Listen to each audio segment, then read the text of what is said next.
Hello everyone, my name is Nicole and I'm one of the Youth Service Librarians for Warren County Public Library. And today I'll be teaching you how to make homemade air dry clay. You need 3 ingredients: cornstarch, baking soda, and water. What I'm going to do, I'm turning on the heat to about medium, like I said, medium-low. And I've got 1 1/4 cups of water. Pour it in.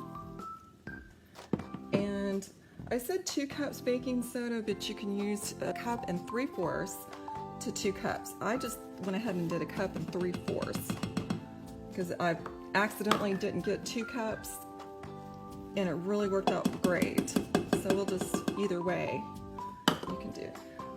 And then 1 cup of cornstarch. And what you're going to do now is you're just going to start stirring. It's going to be pretty thick at first. It doesn't take long. And you want to stir consistently for about 5 minutes.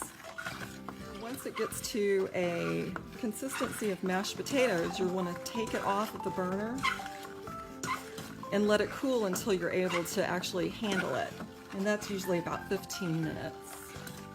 The next thing I do is I get a piece of parchment paper or wax paper and get the dough, the air dry clay rather, out and put it on that and kind of knead it just a little bit, and that way it gets a lot of some of the extra moisture out of it and it's easier to handle. Here it is. If you can see it, it's really nice consistency.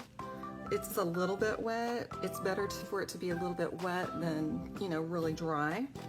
You can put food coloring or anything you want to in it to kind of give it a tie-dye look.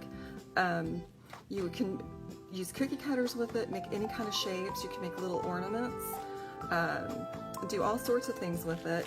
And like I said, if it's a little wet, it's okay. You're just going to keep kneading it. And what I did was I kept it in like a wet towel, or just kept it damp by wrapping it in a plastic bag. And I wouldn't keep it over probably 2 or 3 days. Mine is done really, really well. This is like the 2nd or 3rd batch I've made. But there you have it.